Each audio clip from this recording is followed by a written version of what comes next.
예수 그리스도로 우리 하나님 말씀 증거하겠습니다. 다니엘서 6장 오늘 말씀 같이 보시겠습니다. 먼저 우리 1절에서부터 3절까지 먼저 보시겠습니다.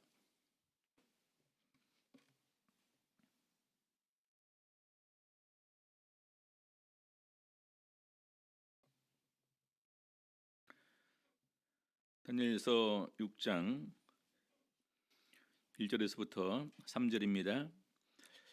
다리오가 자기의 심원대로 방백 120명을 세워 전국을 통치하게 하고 또 그들 위에 총리 셋을 두었으니 다니엘이 그 중에 하나이라.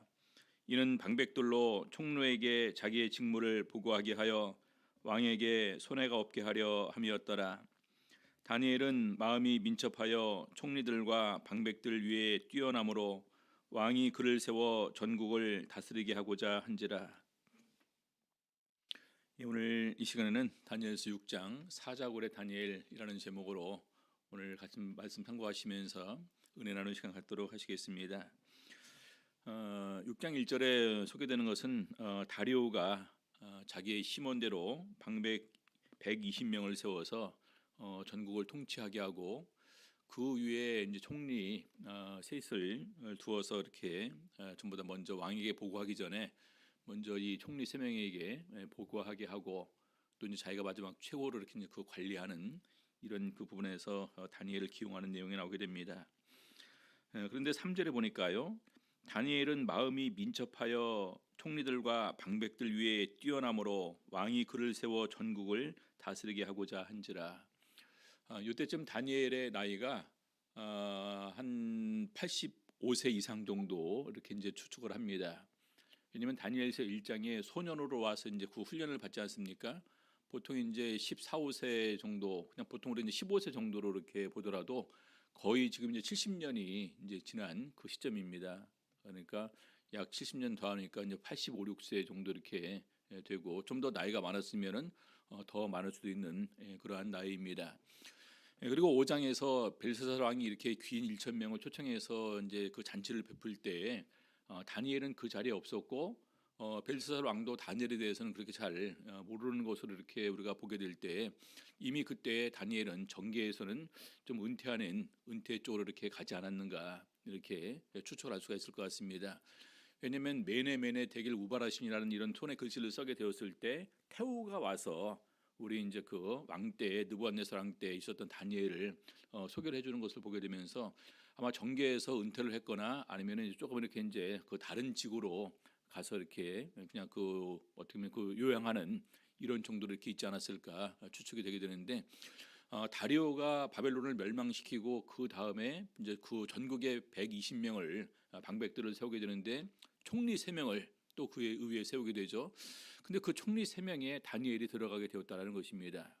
그래서 이 나이 많은 다니엘이 어떻게 다리오가 알게 되었고 또 다리오가 어떻게 그 나이 많은 다니엘을 이렇게 써서 총리로 삼을 생각을 하고자 했을까? 여러분 그때 당시에 80세가 넘었다는 것도 장수한 그 연령에 이렇게 포함이 되게 됩니다. 그래서 그 80이 넘게 되면 이미 거의 그 노인인데 그 노인에게 총리를 세워서 그 다스리게 하고자 한다. 이것은 다니엘이 나이가 그렇게 들었음에도 불구하고 그의 그 지혜와 총명이 남달랐다라는 부분을 우리가 알 수 있는 부분입니다. 분명한 것은 우리가 다 아시는 바와 같이 나이가 되어가게 되면서 지력이 떨어지게 됩니다. 그렇죠? 인정할 수밖에 없는 부분이에요. 아무리 우리가 지혜롭다 하지만 근데 이 다니엘의 지혜와 총명은 하나님께로부터 받은 것이고 하나님께서 주신 것이기 때문에 설사 나이가 들었다 할지라도 그의 지혜와 총명은 더욱더 빛을 발했다라고 이렇게 생각할 수가 있습니다. 우리 성경에 보게 되면은 노획장을 과시했던 인물이 둘 나오죠. 하나는 모세가 120이 되었었는데도 눈의 기력이 이렇게 그 뭐 쇠하지 않았다. 또 갈렙 같은 경우도 나이가 들었음에도 불구하고 자기 힘이 전혀 젊은이들에 비해서 뒤지지 않는다. 그래서 알력도 마찬가지고 우리 그 체력도 마찬가지고 심지어는 지혜와 총명도 하나님께서 주신 것이라면 이것은 어떤 그런 시간에 또 나이에 어떻게 이렇게 영향을 받지 않는다라는 부분을 알 수가 있습니다. 아무튼 그때 당시에 다니엘이 마음이 민첩하여 총리들과 방백들 위에 뛰어났다. 이것을 이 왕도 알아보았다라는 것입니다. 그래서 하나님께서 함께 하시는 지혜와 총명은 이 세상에서 다른 것을 통해서 얻을 수 있는 이런 지혜와 총명과는 비교가 될 수가 없는 것이다라는 사실을 이렇게 깨닫게 되고, 정말 우리가 지혜가 부족할 때, 또 총명이 부족할 때 하나님께 이것을 구하는 것은 너무나 중요한 우리 신앙인의 모습이다 얘기할 수 있습니다. 자, 계속해서 다니엘서 6장 4절 보겠습니다. 이에 총리들과 방백들이 국사에 대하여 다니엘을 고소할 틈을 얻고자 하였으나 능히 아무 틈 아무 허물을 얻지 못하였으니 이는 그가 충성되어 아무 그릇함도 없고 아무 허물도 없음이었더라. 이 나이 많은 다니엘이 총리 셋 중에서도 가장 높은 자리에 이렇게 올라가게 되다 보니까 총리들도 질투를 하게 되고, 심지어 다른 방백들도 이 다니엘을 시기하는 마음이 들어갈 수밖에 없을 것 같습니다. 그래서 여기 보니까 국사에 대하여 치리하고 다스리고 이러한 부분에 관해서 다니엘을 고소할 틈을 찾고자 했으나 아무 틈 아무 허물을 찾지 못했다, 이렇게 얘기를 하고 있습니다. 여러분, 우리 작은 나라, 우리 한국이 참 작은 나라지 않습니까? 그렇죠? 근데 이 작은 나라에서도 이게 정치가가 돼서 이렇게 이제 그 청문회를 하게 되면은요, 얼마나 이렇게 많이 나옵니까? 우리 속담에 그런 말 있지 않습니까? 털어서 먼지 안 나는 사람 없다. 그것은 아마 이제 정치가들을 두고서 이제 하는 얘기일 수도 있을 것 같은데요. 아무튼 그런 부분에서 아무 틈 아무 허물을 찾지 못했다. 이것은 다니엘이 정말로 이런 모든 부분에서 정직하게 그리고 성실하게 행했다라는 부분을 우리가 알 수가 있습니다. 우리 에스겔서 14장 14절을 에스겔서 14장 20절을 보게 되면은요, 이제 하나님께서 어느 의인도 자기의 의로 자기만 구할 수 있지 자기의 의로 다른 사람은 구하지 못한다라는 부분을 얘기를 하면서 언급한 인물이 3명이 있습니다. 기억하시는지 모르겠네요. 에스겔서 14장의 14절을 보게 되면 노아, 다니엘, 욥, 노아, 욥, 다니엘을 이렇게 언급을 합니다. 그렇죠? 에스겔과 다니엘은 동시대 인물이에요. 근데 그럼에도 불구하고 에스겔을 얘기를 하게 될 때 바로 이 다니엘이 거기에 언급된다는 것은 정말로 하나님 보시기에도 다니엘은 정직했고 또 매사에 성실했고 정말로 하나님 보시기에 의로운 사람이었다라는 부분을 우리가 알 수가 있습니다. 여러분, 하나님 앞에서 의로운 사람이 다른 부분에서 이렇게 허물 같음이 있을 수 있을까요? 그렇죠? 그럴 수가 없는 것입니다. 그래서 진실로 하나님을 두려워하는 사람들은 하나님 앞에서 행하고 하나님 앞에서 말하고 하나님 앞에서 생각하고 판단하는 것이기 때문에 우리 보통 일반 사람들이 그런 부분을 가지고 능히 허물 같음을 찾을 수는 없게 되는 것입니다. 바로 이것이 우리 신앙인의 가장 기본적이고도 중요한 삶이다 얘기할 수 있습니다. 우리 성도님들, 우리 성도 한 명 한 명 자체가 그리스도의 향기고 또 이 세상에 보내진 이 그리스도의 편지다라는 얘기를 합니다. 가장 중요한 것은 우리가 어떻게 이 향기와 편지 역할을 담당할 것인가, 바로 정직함입니다. 성실함이에요. 그래서 바로 그런 부분에서 다니엘은 정말로 인정받았다라고 해도 과언이 아닙니다. 다니엘서 6장 5절 보겠습니다. 그 사람들이 가로되 이 다니엘은 그 하나님의 율법에 대하여 그 틈을 얻지 못하면 그를 고소할 수 없으리라 하고, 아무리 찾아도 인간적으로 또 정치적으로 사회 여러 가지 부분에서 어떻게 보면 참 뇌물도 많이 받을 수 있는 그런 위치이지 않습니까? 근데 절대로 그런 부분의 허물을 찾을 수 없다.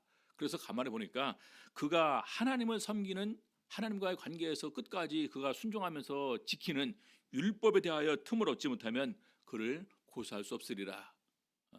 얼마나 참 이렇게 깨끗하게 살았나라는 부분을 바로 이제 그들도 인정하는 부분입니다. 자, 그러면서 그들이 계획을 세우죠. 6절부터 보겠습니다.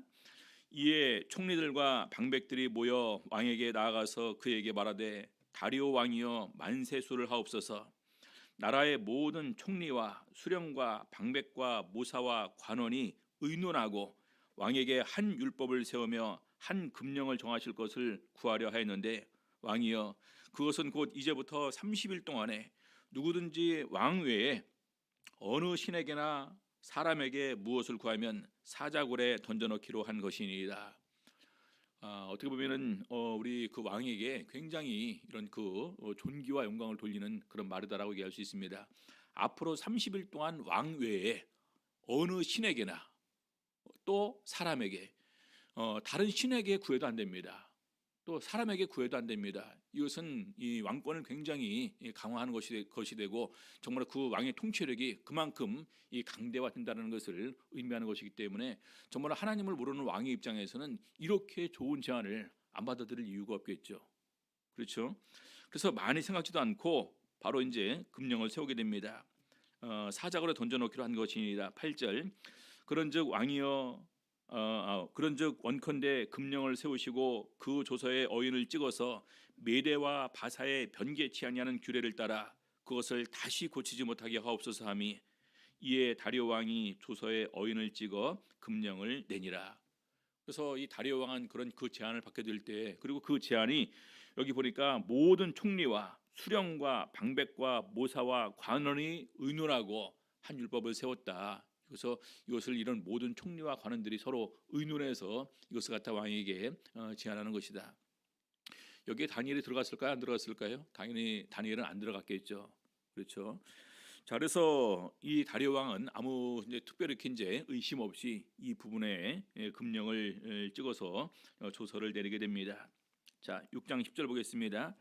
다니엘이 이 조서에 어인이 찍힌 것을 알고도 자기 집에 돌아가서는 그 방에 예루살렘으로 향하여 열린 창에서 전에 행하던 대로 하루 3번씩 무릎을 꿇고 기도하며 그 하나님께 감사하였더라. 여기 보게 되면 이 다니엘의 그 하나님에 대한 그 마음을 여기서 알 수가 있습니다. 이 조서에 어인이 찍힌 것을 알고도, 내용을 알고 있죠. 30일 동안 왕의 다른 신에게나 어떤 사람에게 무엇을 구하든지 간에 그 사람은 사자굴에 던져놓겠다라는 그런 그 조서가 내려졌습니다. 근데 자기 집에 돌아가서는 여기 보면은 어인이 찍힌 것을 알고도 이 조서가 내려진 것을 다니엘이 알고 있습니다. 그리고 자기 집에 돌아가서는 그 방이 예루살렘으로 향하여 열린 창에서 이왕이면은 이제 그 조서가 내려졌으니까 보이면 안 되지 않습니까? 그럼 창문 닫아놓고 해도 상관이 없잖아요. 근데 항상 다니엘의 습관이 창을 열어놓고 예루살렘을 향해서 기도를 드렸다라는 것을 우리가 알 수 있는데 그것을 절대로 바꾸지 않았다는 것입니다. 그러면서 전에 행하던 대로 하루 3번씩 무릎을 꿇고 기도하며 그 하나님께 감사하였더라. 몇 가지가 나오죠. 알고도. 자, 모른다고 하면은 나중에 우리가 핑계와 변명도 할 수 있습니다. 자기 합리화도 할 수 있습니다. 우리가 신앙 안에서도 나는 그거 몰랐어 하면서 여러 가지 부분에 우리가 하는 것을 갖다가 어떻게 보면 합리화하고 또 핑계대고 정당하는 것을 보게 됩니다. 근데 다니엘은 분명히 알고 있어요. 요즘에 우리 코로나 때문에 이제 코로나 방역 수칙을 어기면 벌금 300만 원 이렇게 있다고 얘기를 한다고 하죠. 우리 이제 그 대방교회 은지 목사님이 이제 천황활동을 하는 가운데에서 이제 계속해서 고민이 이제 21명, 20명 내에만 와야 되는데 계속 뭐 이렇게 오는 숫자가 늘어난답니다. 30명, 40명, 50명. 도저히 그 집에서 난 입에 못 보겠다 해서 그걸 하면서 오는 걸 어떻게 막냐 하면서 이제 저기 했더니 임원들이 얘기를 하더라는 것입니다. 목사님 걱정하지 마세요. 300만 원 항상 준비해 놓고 있습니다. 대신 우리가 방역 지침 지킬 것을 최대한도로 다 지키면서 하고 있습니다. 이렇게 이제 얘기를 하면서 거기는 아예 준비하면서 이렇게 이제 드리고 있다고 합니다. 우리 이제 베드로전서 2장 13절 14절을 보게 되면 이런 내용이 나옵니다.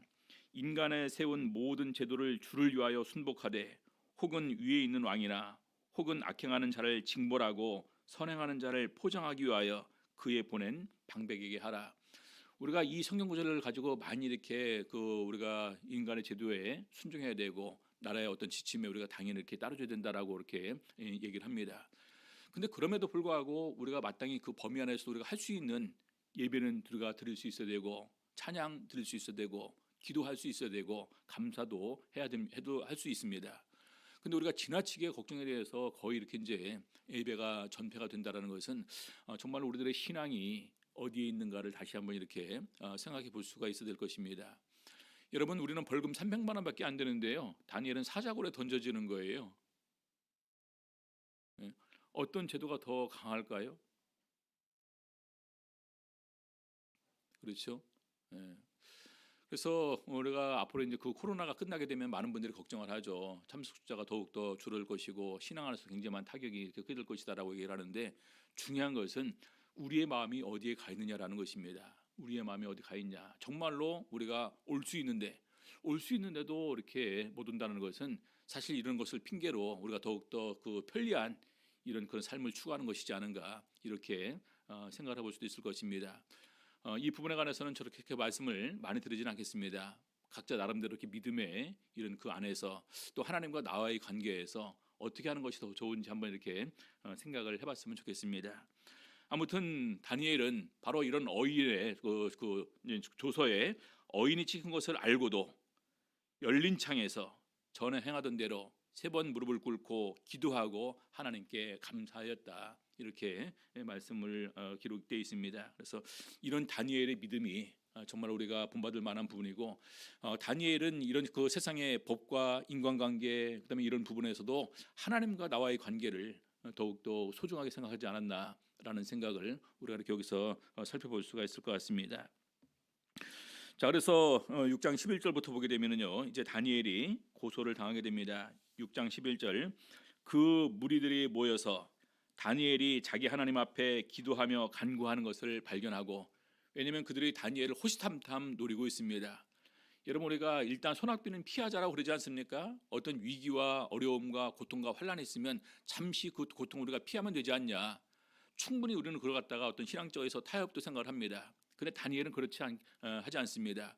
그런 다니엘을 그들이 봤다라는 것은 이미 그 부분을 갖다가 기회를 노리면서 호시탐탐 그 다니엘을 갖다가 살펴보고 있었다라는 것입니다. 그래서 발견하고 12절, 이에 그들이 나아가서 왕의 금령에 대하여 왕께 아뢰되, 왕이여, 왕이 이미 금령의 어인을 찍어서 이제부터 30일 동안에 누구든지 왕 외에 어느 신에게나 사람에게 구하면 사자굴에 던져넣기로 하지 아니하였나이까? 왕이 대답하여 가로되, 이 일이 적실하니 메대와 바사에 변개치 아니하는 규례대로 된 것이니라. 그들이 왕 앞에서 대답하여 가로되, 왕이여, 사로잡혀 온 유다 자손 중에 그 다니엘이 왕과 왕의 어인에 찍힌 금령을 돌아보지 아니하고 하루 3번씩 기도하나이다. 자, 이렇게 해서 다니엘이 고소를 당하게 됩니다. 근데 참 재미있는 일이 기록돼요. 자, 이것도 보게 되면은요, 사로잡혀 온 유다 자손 중 보니까 포로였었습니다. 그 신분이 별로 이렇게 이제 어떤 그 귀족 가문도 아니고 별거 아닌 거예요. 그냥 포로 중에 사로잡혀 온 사람 중에 속했던 사람이었고, 그냥 다니엘이었고 총리 중에 한 사람이었습니다. 근데 그가 왕의 어인이 지킨 금령을 돌아보지 않고 하루 3번씩 기도합니다. 보통 왕이라면은요, 이럴 때는 진노하면서 불러서 다시 한번 회유와 협박과 여러 가지 부분을 하면서 이렇게 다시 이제 얘기를 할 것입니다. 마치 사드락과 메삭과 아벳느고가 그랬던 것처럼. 근데 이 왕은요, 그렇게 표현하지 않습니다. 14절 보겠습니다. 왕이 이 말을 듣고 그로 인하여 심히 근심하여 다니엘을 구원하려고 마음을 쓰며 그를 건져내리고 힘을 다하여 해가 질 때까지 이르매. 왕이 심히 근심했다라는 것입니다. 다니엘을 구원하고 싶다는 마음을 이렇게 가지고 있으면서 심지어는 계속해서 늦추는 가운데서 해가 질 때까지 이르게 됩니다. 어떻게 하면 다니엘을 이런 상황에서 구원을 낼 수 있을까? 그래서 이것을 보면서 다니엘은 정말로 확실하게 왕의 신임을 받는 사람이었다. 여러분, 한 사람의 신임을 받는다는 것은 굉장히 중요합니다. 그렇죠? 그래서 이 그 다리오 왕이 이럴 정도로 다니엘을 정말로 살리고 싶을 정도로 다니엘을 신임한 모습을 이렇게 표현하고 있습니다. 자, 그러니까 다시 15절, 그 무리들이 또 모여 왕에게로 나와서 왕께 말씀하되, 왕이여, 메대와 바사의 규례를 아시거니와 왕의 세우신 금령과 법도는 변개하지 못할 것이니이다. 이제 왕도 더 이상 이제 그 판단을 미룰 수가 없는 그런 상황에 이렇게 직면하게 됩니다. 메대와 바사의 규례를 아시거니와 왕의 세우신 금령과 법도는 변개하지 못할 것이니이다. 옛날에도 그랬지만 이 법의 체계가 무너지게 되면은요, 한 나라가 바로 설 수가 없습니다.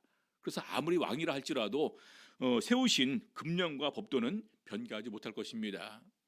그래서 할 수 없이 이제 다니엘을 이제 이렇게 사자굴에 던져넣게 됩니다.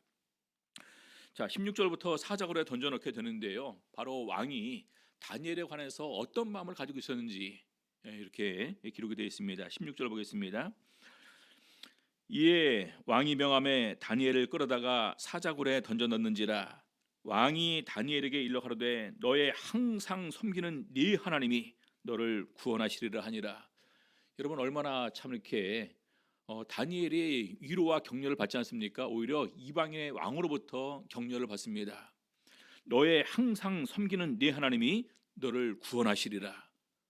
그래서 이런 부분을 보게 되면서 다니엘이 바로 왕의 신임을 절대적으로 받고 있었는데, 이 다니엘을 통해서 다리오 왕도 하나님을 인정하고 알고 있었다라는 것입니다. 그리고 다니엘도 어떤 신을 섬기는지를 이 다리오 왕이 알고 있었다라는 것입니다. 여러분, 이것은 굉장히 중요해요. 내가 오늘 어느 교회를 다닌다, 내가 오늘 어떤 분을 섬긴다, 이걸 갖다가 명확하게 밝히는 것은 너무나 중요하고, 바로 이것을 갖다가 이 상대로 하여금 알게 하는 것은 굉장히 중요한 것입니다. 그렇죠? 다니엘과 이 다리오 왕이 만남의 시간은 별로 그렇게 길지는 않았을 것입니다. 그런데 다리오 왕이 하나님을 인정하고 다니엘의 섬기는 그 신을 인정하고 그 신이 다니엘을 구원할 것을 이렇게 얘기를 하는 것입니다. 너의 항상 섬기는 하나님, 항상.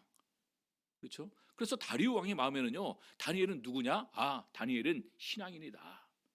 다니엘은 하나님을 섬기는 사람이다. 그 섬기는 하나님이 너를 구원해 줄 것이다 라는 부분을 이 다리오 왕이 이렇게 얘기를 하는 것입니다.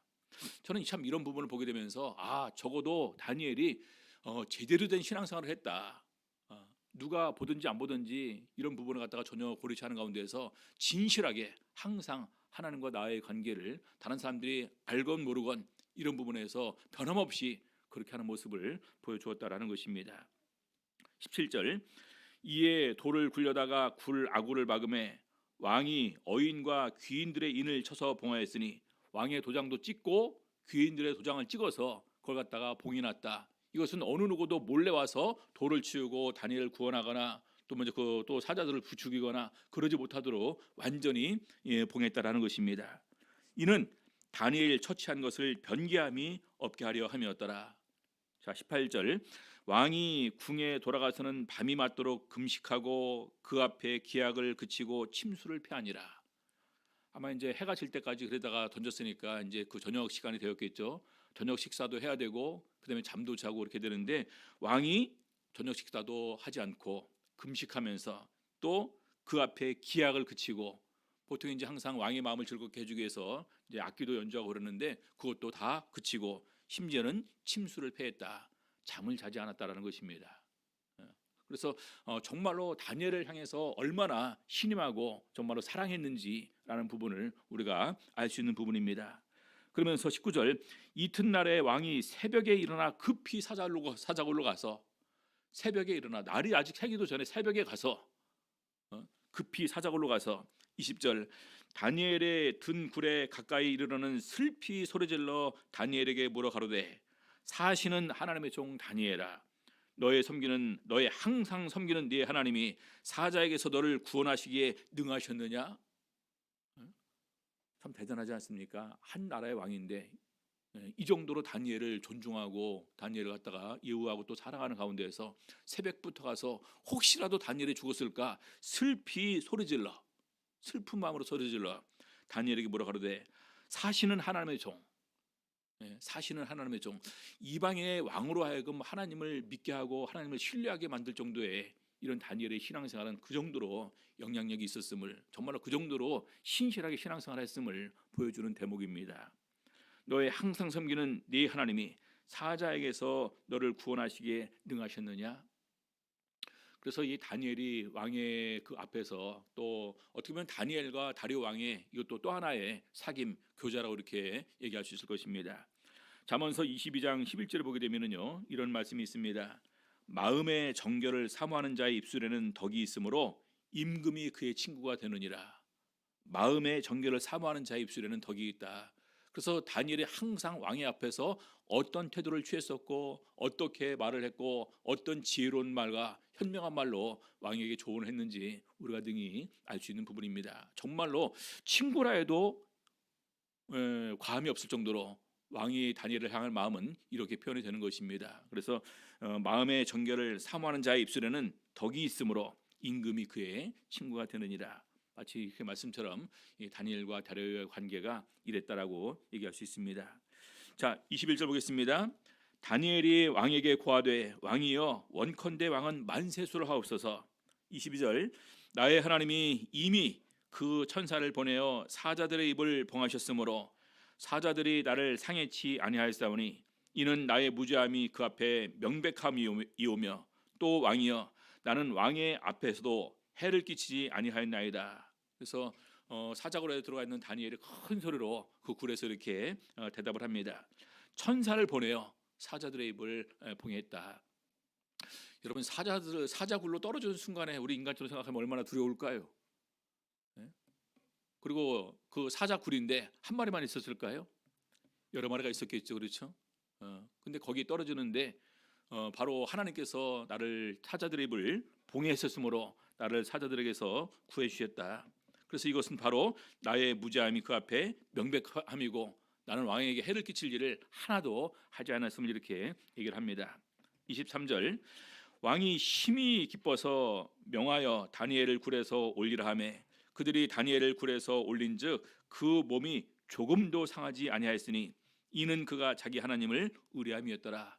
자, 사자굴에서 온전히 하나도 상하지 않은 가운데에서 구함을 입었는데 그 이유가 무엇이냐? 그가 자기 하나님을 의뢰함이었더라. 이렇게 기록이 되어 있습니다. 우리 성도님들 하나님을 의뢰하십니까? 믿으십니까? 코로나 백신이 나왔음에도 불구하고 백신 맞고 죽는 사람도 많이 있다고 하지 않습니까? 그러니까 어떤 사람들은 나는 백신 안 맞겠다. 그래서 마찬가지로 백신 맞고 안 맞고는 본인의 자유다 이렇게 얘기를 합니다. 또 백신 맞고도 죽는 사람이 생기니까 또 얘기하기를 백신보다도 치료제가 더 빨리 나와야 된다 이런 얘기도 이렇게 하는 것을 보게 됩니다. 저는 분명히 확신하기는 우리가 하나님을 믿게 될 때 하나님께서 우리를 인도하여 주시고 보호하여 주시고 치료하여 주실 줄로 믿습니다. 나는 너희를 치료하는 여호와임이니라. 하나님께서 이스라엘 백성들을 이 가나안 광야 땅으로 인도하는 가운데서 홍해 바다를 건너게 하시고 마라의 쓴물을 단물로 바꿔주시면서 나는 너희를 치료하는 여호와임이니라. 하나님을 절대적으로 신뢰하고 믿고 예배드리고 하나님께 하나님의 말씀을 우리가 지켜 행할 때 바로 이런 모든 것의 질병을 하나도 너희에게 내리지 않겠다라고 하면서 말씀을 하면서 치료의 하나님으로 소개를 해주셨습니다. 자, 그래서 다니엘은 철저하게 이 하나님을 이렇게 믿음으로 믿었다라는 것입니다. 히브리서에 보게 되면 다니엘의 믿음을 이렇게 소개하고 있습니다. 히브리서 11장 33절 저희가 믿음으로 나라들을 이기기도 하며 의를 행하기도 하며 약속을 받기도 하며 사자들의 입을 막기도 하며 바로 이 부분이 다니엘을 얘기한 것입니다. 그래서 히브리서에 믿음의 사람들을 소개하게 될 때 바로 이 다니엘도 특별히 사자굴에서 있었던 일이 언급이 되면서 다니엘의 얘기를 하고 있습니다. 그래서 다니엘이 이 특별히 하나님의 보호하심을 받은 이유가 무엇이냐? 그가 자기 하나님을 의뢰했기 때문에 그랬다라고 말하고 있습니다.